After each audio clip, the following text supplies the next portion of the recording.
세력이 장난치기가 너무 좋은 주식이다라고 할 수가 있습니다. 11월 달에 IPO를 강행을 했을까? 주식시장이 거의 폭락할 때였어요. 최고가 대비해서는 55%나 폭락을 했습니다. 들고 있는 소액 주주들은 얼마나 가슴이 아프겠어요. 안녕하세요, 대표님. 네, 안녕하세요. 요즘 백종원이랑 김수현이 나락을 갔다면서 되게 욕먹고 있잖아요. 왜 이렇게 욕을 먹고 있는 걸까요? 일단 제 채널명이 법학자 훈훈이 인사이트 사람과 경제잖아요. 갑자기 왜 백종원 대표에 대한 얘기, 더본코리아에 대한 얘기를 하는지 궁금하신 분들이 있을 텐데, 저는 저번에 정우성 씨의 혼외자 논란이 있었을 때도 외면해 보이는 이 가십거리에 집중하는 게 아닌 정우성 씨가 2대 주주로 있는 아티스트 컴퍼니의 합병 문제와도 연관지어서 설명을 드렸고, 실제로 제가 말한 이후에 아티스트 유나이티드 주가는 급등을 하기도 했습니다. 우리가 집중을 해야 될 것은 가십성의 소비에 그치는 것이 아닌 그 뒤에 돈의 흐름들이 세상에 또는 경제에 어떤 영향을 미치는지를 집중을 해야 됩니다.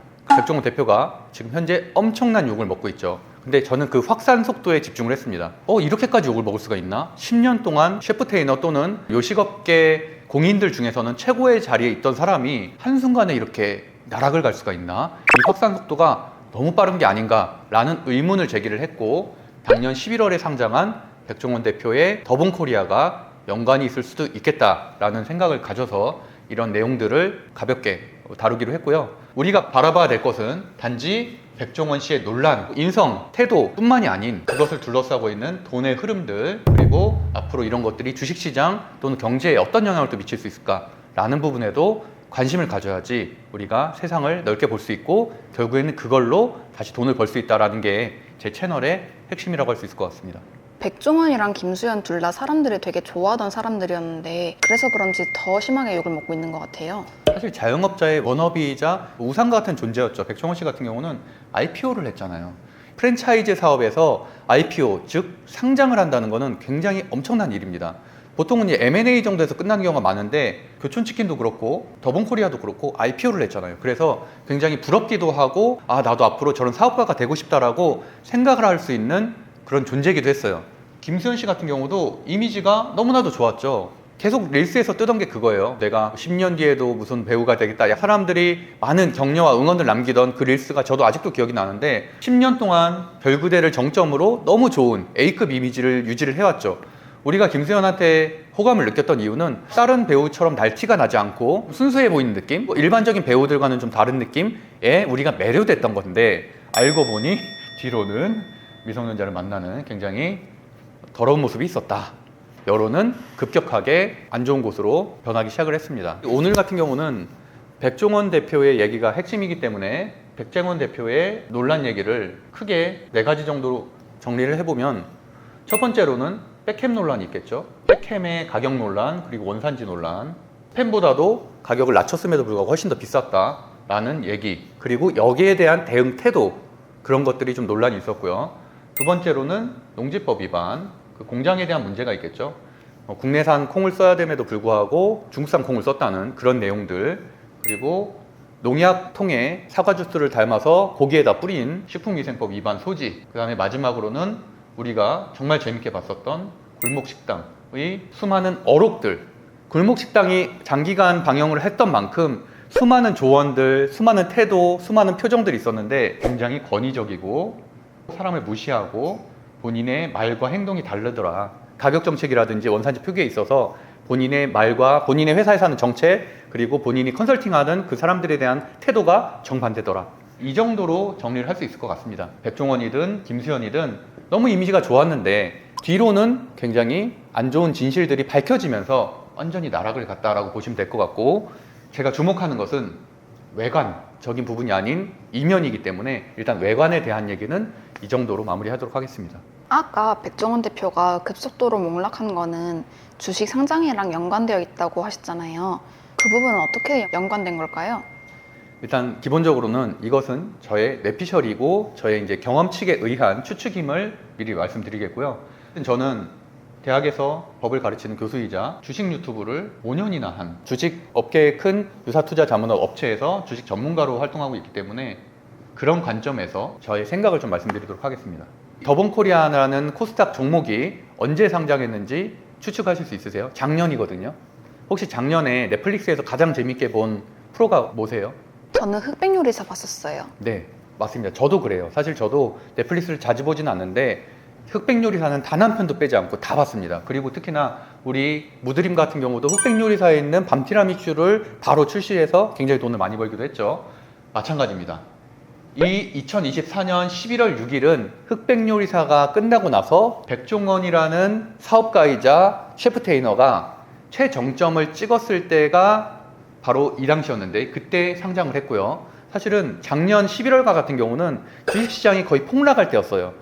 작년 7월부터 12월까지 삼성전자 거의 40% 정도 폭락할 정도로 블랙먼데이라는 사상 초유의 사태도 있었고, 그럼에도 불구하고 도대체 왜 11월 달에 IPO를 강행을 했을까? 내년에 주가 상황이 더 좋을 것 같으면 미룰 수도 있는데 왜 이 당시에 상장을 했나라를 지금 돌이켜서 생각해 보면 흑백요리사에서 백종원의 권위가 최정점에 이르렀을 때, 그때는 너무나도 좋은 이미지가 양산이 됐을 때 CEO의 이미지가 좋으면은 기업의 가치도 높게 평가할 가능성이 있죠. 그래서 상장을 강행했다고 볼 수 있습니다. 당연히 이런 흑백요리사 같은 프로그램들은 1년 전 또는 6개월 전에 이미 스케줄화 다 되는 거죠. 그렇기 때문에 거기에 맞춰서 상장 일정을 잡았을 가능성이 충분히 있다. 장중에는 저도 그날 매매를 했었던 기억이 나는데 장중에는 64,500원까지 급등을 했었던 일도 있습니다. 그러고 나서는 주가가 쭉 지금까지 폭락을 하고 있죠. 최고가 대비해서는 55%나 폭락을 했습니다. 들고 있는 소액 주주들은 얼마나 가슴이 아프겠어요. 거의 내가 백종원 씨를 믿고서 이 종목에 투자를 했는데 단지 프랜차이즈 사업이 아닌 유통업, 말 그대로 밀키트도 판매하고 소스 같은 것들도 해외에 수출을 하겠다라는 야심찬 포부를 밝혔기 때문에 그래서 난 투자를 한 건데 내 주식은 현재 마이너스 50% 이상이 됐다. 현재의 상황이라고 할 수 있을 것 같습니다. 그럼 앞으로 더본코리아의 주가는 어떻게 될까요? 백종원 씨가 어떤 회사를 차렸다, 그게 상장을 됐다, 그러면 그게 어떤 회사로 느껴지세요? 백다방이랑 역전우동 이런 가게들 아닐까요? 네, 맞습니다. 더본코리아에서 현재 약 90% 정도의 매출을 차지하고 있는 부분은 바로 프랜차이즈 사업입니다. 근데 프랜차이즈 사업의 상장사들은 등록되기가 굉장히 어렵거든요. 왜냐하면 프랜차이즈 사업은 영업이익률도 낮고 원천 기술이라는 게 존재하지 않아요. 결국에는 진입 장벽이 굉장히 낮다는 거죠. 그렇기 때문에 프랜차이즈 사업의 밸류에이션은 상당히 낮은 편입니다. 실제로 밸류를 따져보면 그렇게 크지가 않거든요. 그럼 과연 더본코리아라는 전체 매출의 90%가 프랜차이즈 업인 이 회사가 과연 상장했을 때 어느 정도 전망성이 있겠는가, 또는 그 이후의 주가 상황은 어떻게 되겠나 라는 것을 보려면 또 다른 상장사인 교촌치킨의 주가 상황을 봐야 됩니다. 일단 비교 대상으로 삼을 수 있는 비슷한 프랜차이즈 사업을 하고 있는 교촌 F&B를 한번 예를 들면, 교촌 F&B는 2020년 11월 13일에 상장을 했고 최고가는 19,492원, 그리고 현재 오늘 3월 24일 기준으로는 5,890원입니다. 교촌치킨은 특별한 이슈가 없었어요. 그러다가 뭐 월드컵일 때는 잠깐 주가가 오르기도 해요. 하지만 현재는 주가가 거의 3분의 1 토막이 났습니다. 이게 사실은 프랜차이즈 업의 현실이거든요. 그럼에도 불구하고 더본코리아는 도대체 뭘 믿고 상장을 했으며 앞으로 비전을 뭐를 제시할까? 자기네는 교촌 F&B 같은 프랜차이즈 사업을 하는 회사가 아니다. 나의 목표는 불닭볶음면으로 시총이 거의 10배 가까이 오른 삼양식품이나 농심과 같은 식품 회사를 지향한다라는 게 이 더본코리아의 목표였을 겁니다. 그렇기 때문에 밀키트 사업도 하고 소스 사업도 하고 해외 수출 전략이라든지 뭐 이런 것들도 여러 번 기사화 되기도 했었죠.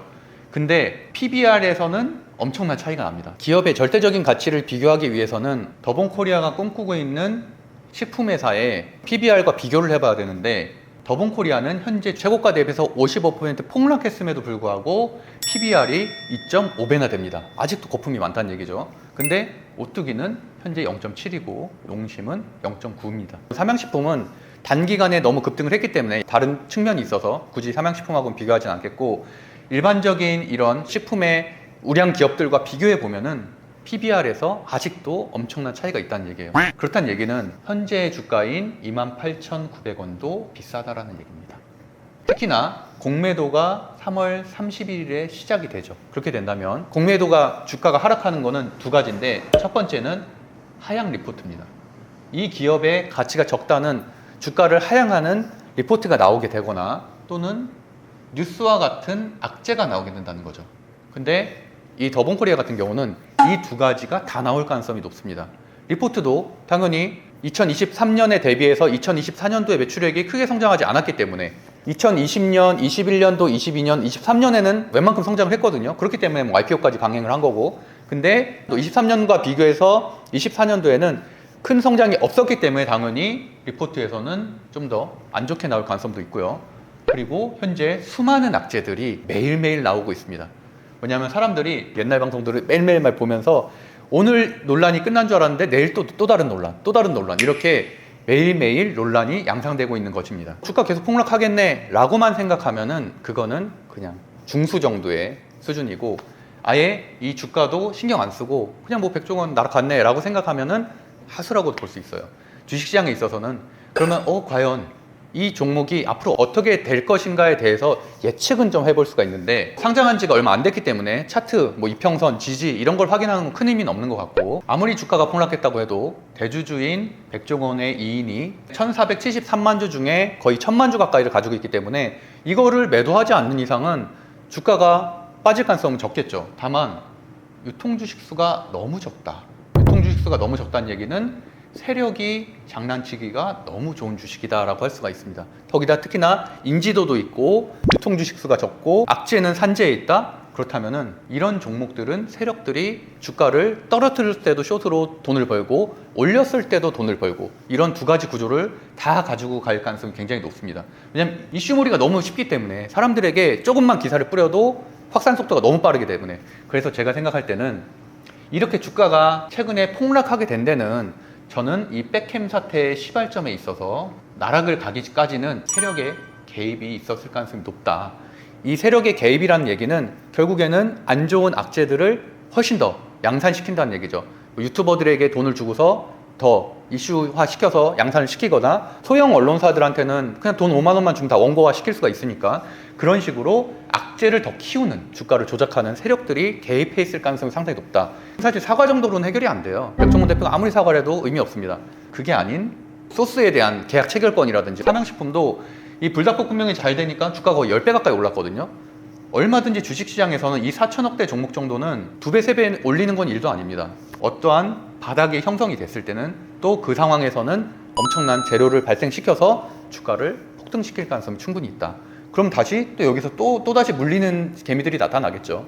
이런 식으로 우리가 특정 주가가 어디가 바닥일지를 현재 판단하는 것은 쉬운 일은 아니지만, 분명히 공매도 시행과 더불어서 하락했을 때 수익을 얻을 수 있는 세력이 분명히 존재하고, 또 마찬가지로 사람들이 백종원 끝났다라고 생각했을 때 어떤 재료를 발생시킴으로써 다시 주가를 올리면서 또 다른 수익을 얻는, 이런 형태로 주가의 변동성을 가지고 장난을 치는 세력들이 분명히 존재하고, 현재 이 백종원의 더본코리아에도 이런 세력들이 들어가 있을 가능성이 상당히 높다는 게 저의 생각입니다. 그렇기 때문에 우리 같은 개인 투자자들의 할 일은, 주식을 안 하는 분들은 앞으로 백종원 씨가 잘 대응을 하고 겸손하게 인생을 잘 살기를 바라면 될 일이고, 우리 같은 나머지 개인 투자자들은 과연 이 종목이 어느 곳에서 바닥이 될 것인지, 기관은 계속 팔고 있거든요. 기관 사모펀드나 이런 데는 팔고 있는데 외국인들은 매집을 하고 있는 흔적들도 보이고 있어서, 그 부분에 대해서는 제가 반등의 신호 또는 어느 정도 매집의 흔적들이 좀 더 구체화된다면은, 그때는 뭐 젊은 부자들 TV나 주식 아티스트처럼 제가 주식 전문으로 하는 채널에서 다시 한번 말씀드리도록 하겠습니다. 그래서 제가 오늘 정리해서 말씀드리고 싶은 부분은, CEO 리스크가 발생을 해서 주가가 폭락을 했다. 사실은 테슬라를 가진 사람도 마찬가지예요. 일론 머스크가 트럼프 행정부에서 주요 역할을 해서 급등을 했었던 주가가 지금 다 폭락을 한 것처럼 같은 이유로 폭락을 하고 폭등을 한 거거든요. 얼마나 웃겨요. 아니, 혁신효율부 장관이 돼서 폭등을 했는데 반대로 너무 정치에 관여를 하다 보니까 폭락을 했다? 말이 안 되는 거잖아요. 그렇다는 얘기는 테슬라도 지금부터 사모으기 시작을 해야 됩니다. 올해 안에 일론 머스크가 혁신효율부 장관을 그만두게 되는 시점이 어느 정도 정해져 있기 때문에, 그만두게 나면 다시 주가가 반등할 가능성이 있죠. 물론 중국 내 판매 수치라든지 뭐 이런 것들도 영향을 미치겠지만, 결국에는 CEO 리스크도 언젠가 해소가 됩니다. 결국에는 실적으로서 증명을 하거나 재료로서 증명을 하는 모멘텀이 발생을 하게 되면, CEO 리스크 때문에 폭락했었던 것들은 당연히 언제 그랬냐듯이 주가가 다시 오르기 마련이거든요. 우리가 주목을 하다가 이런 시그널이 생겼을 때 돈을 투자해서 뭐 수익을 내고서 빠지면 그만입니다. 우리가 이 CEO에게 어떤 기대감을 갖고 역량을 갖고 이런 문제가 아니라 돈의 흐름에 주목을 해야 된다는 얘기입니다. 돈의 흐름에 주목을 하고, 사건이 발생을 했을 때는 외관에 그치는 게 아니라 이 내면에 어떤 배경들이 존재하고 어떤 돈의 흐름, 경제의 흐름이 있는지를 판단하는 게 우리가 돈을 벌 수 있는 중요한 인사이트다라는 말씀을 드리면서 오랜만에 촬영한 법학자 훈훈이 인사이트 사랑과 경제 백종원 편을 마치도록 하겠습니다. 추후로 뭐 또 궁금하신 거나 이런 거 댓글로 남겨주시면 제가 거기에 따른 콘텐츠도 한번 또 만들어 보도록 하겠습니다. 감사합니다.